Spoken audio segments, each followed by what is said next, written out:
It is overnight on 3AW and Time We Talk Media, and on this program that means just one person, one-stop shop, in fact, for media discussion. Nick Hayes, good morning. Oh, Mr. McLaren, Mr. Petkovic, it's always a joy to be catching up with you, and can I just tell you what soldiers of Fairfax you are for working on what is today is a Melbourne Cup public holiday. We don't care. We're Fairfax men, and when called... The company fires, I will still be. You will still be here after year after fiscal. Never take a risk, You're too good, you two. Company men, that was us at the last Christmas party, actually. Look, I tell you what, it's you that keeps the cogs turning and the wheels moving. It's just fantastic to see. Thank you for recognising that, Nick. There are many here in senior management who don't seem to. Well, you know, I go to a lot of their cocktail parties, and I always mention them in very fine words. I say that Andrew Petkovic and that Mark McLaren. Oh, good. Oh, thank you. Oh, yes, good. Well, it could be Alan and Fred, I suppose, anyway. Or it could have been the employee numbers. Yeah. All right, we better get to it now. Where have all the TV audiences gone? It apparently is becoming harder and harder for the free-to-air channels to get some big numbers. Is this right, Nick? Yeah, it is. And at this time of the year, we're closing down towards the end of ratings, so there's still another 6 to 8 weeks to go. We're heading fast towards Christmas. I mean, Christmas is just around the corner, and this is typically the time of the year that the sort of the final shows are coming on. We'll see a lot of US shows being thrown up and put in front of us because some of the bigger shows during the year have all finished. So the big hits, I suppose, that we were watching during the year was The Block, The X Factor, Glasshouse, and even The Bachelor. These are the programs that hold us and keep us watching every week for at least 12 to 14 odd weeks, part of their series. But as we close towards the end of the year, it gets difficult because what they try and do is they put a couple of programs in front of us or something that would probably, a fill-in just to get us through to the end of the ratings period. And they're generally not your big high-profile programs. And a lot of the ones that they've presented the networks, all of them, 7, 9 and 10, have pretty much delivered us rubbish. We're not that interested. We're not that keen to follow them. We're also a little bit tired. And also, I also think in some cases, daylight savings does have an effect. We will tend to stay out a little longer outside. We'll enjoy the sunshine a bit more, and TV becomes a little bit less of an interest than it is during the winter time. Can networks make money with under a million in the audience, or does it really get difficult? Oh, they can. It just depends on what the competitive nature is with the other networks, because if you're not hitting the magic million mark, you don't really have a successful program. So it's not one that you'll probably, well, I won't say you won't see again, but it's one that will struggle. It's always the typical number that you'll look for, particularly after a big, successful program. Like, for instance, The Block, who had 2.7 million viewers at one point. They had that was at their finale. And, you're looking for that. That is the television dream. But for the 1 million, you can make money through it. The advertising still remains the same. What it does, it just puts doubt in the minds of the networks whether these are the kind of programs that we're going to see next year. Just while we're on the topic of ratings, I know that's not your particular thrust this morning, but has Dancing with the Stars been all that 7 expected? Oh, I don't think so. No, they've been probably pretty much let down. I think that the Mark Holden incident was interesting for a little while. I think it's been a fairly boring. I think in some cases, we've talked over the last 2 years, you and I and Mark, about the sort of potential demise of reality TV, and that show has always rated very well. Look, it's probably the biggest rating of the lot, but it's not really. It's not making the numbers there that Channel 7 will walk away and say, look, we're pretty happy with it this season. Yeah, it's a case, isn't it, really, of so much more choice, even for people who don't have cable. They're now, or they don't even watch through the internet or anything like that. They can still just go to the Gems and the 11s and etc., can't they, Nick? Well, that's the big surprise, because I suppose the Gems, and particularly you look at the Gems with The Big Bang Theory now, that's a program I love watching, and I've watched just about all of them, and I'll watch them over and over again. You know, the Seinfelds, the shows, the stuff like that. We'll go and watch those, and we'll watch them in numbers. So these are the kind of programs that are still picking up 330 to 380 odd thousand viewers across the country, which that as a filler is pretty good. It's good advertising. It's good opportunity there for the digital stations to go well. Look, Foxtel pretty much owns sport these days. I mean, there's not much sport that you can't watch on Foxtel, and there was a lot of disappointment, particularly because when this article was written in the Herald Sun, a lot of the criticism was coming from the fact that a lot of Australian sport now you can't see in real time.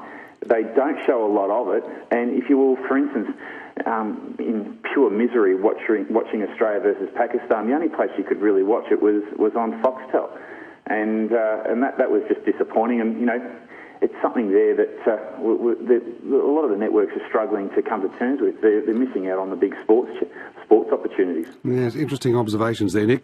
All right, we'll get to other matters, well, to do with TV, again, the big TV coverage, but I think has been excellent with Bruce McAvaney and the crew there. I'm talking about the Spring Carnival and picking a winner for the Melbourne Cup, and you posed the question, can social media help? Well, social media. I had one of our best social media guys analyse the numbers, and around 12 o'clock this afternoon, he did come up with 4 horses that could potentially go away and take out the Melbourne Cup. Now, we had him do this last year. He missed it by 1. So he had 4 horses. 3 of them came through, but just not quite in the right order. But he's given me 4 horses. The reason they're talking about social media as a way or a means to go and predict a horse winning is the amount of chatter, the amount of talk that there is around a horse. Now, that can absolutely mean nothing. They might be just mentioning it because they like the sound of the name of the horse or the fact that the horse just got or acquired a position in the Melbourne Cup. Well, yes and no. I mean, the idea is that the more mentions, it could be the fact that it's more of a likely chance, or at least the punter's chance. It's the people who are out there talking about it. Now, they've given me 4 horses, and if anyone's got a pen or ready to take note of these, they've given number 1, Sign Off, number 2, Admire Rutke, number 3, Faulkner, and number 4, Protectionist. Now, this is based on the amount of mentions they've had on social media. Is that right? Correct. So up until fairly late, and even today, they've been running the numbers. That's the 4 horses. They're getting the most mentions. Now, this is just one little way of doing it, but this is a way, and pretty much the future, Andrew, because what we actually do with social media is we actually are monitoring this. We monitor all mentions of words and all mentions of companies, and companies are doing this absolutely religiously now. Yeah. Is really, it's an important thing to be positioned very well in social media. It's not just about the now, it's about the future. And this is an interesting way. This might actually be the top 4 horses a little later on this afternoon. Now, Sign Off has had a significant increase in mentions.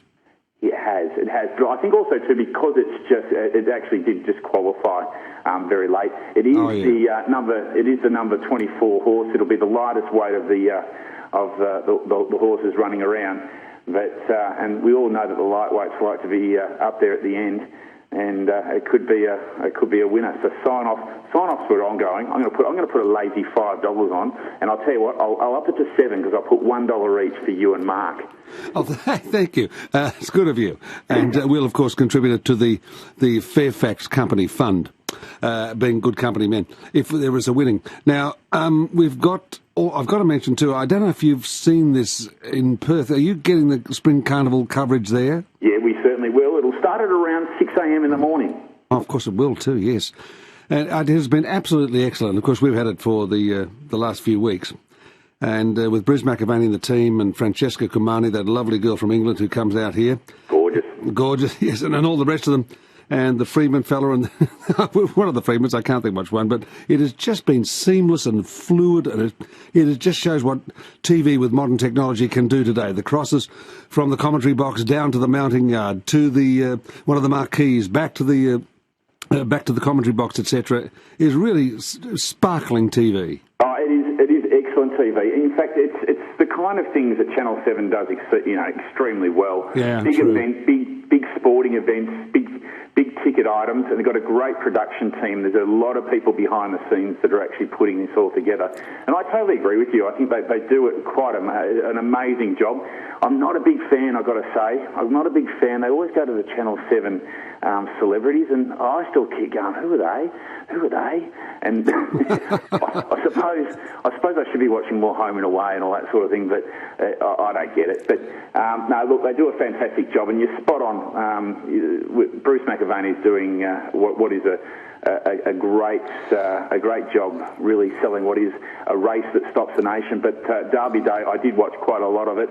Didn't have any bets on the day, but I just enjoy watching the horses, and the kids love watching the horses run around as well. Yeah, and the coverage of the race. I mean, they're there in the you know what I mean, in the barriers. I mean, the camera's there. They've got a camera on a jockey's cap. They got it. It's just sensational, the coverage you get now of a horse race, isn't it? Oh, it is. The GoPro sitting up on top of the jockey's hat. Yeah, it's just great viewing. And the way, and I got a special praise for Bruce McAvaney. The way he pulls it all together. I mean, you know, he's got a little button in his ear that people are saying, yes, Megan Gale's ready now to be interviewed, or the star of Home and Away is ready to be interviewed. At the same time, he's trying to talk to the panel, and then someone saying, no, they're not ready in the mounting yard, not ready. I mean, how he does it and does it without a fluff, I don't know. He just keeps going straight ahead. He is really a great pro. He's the pure professional, and on occasion we'll hear the special.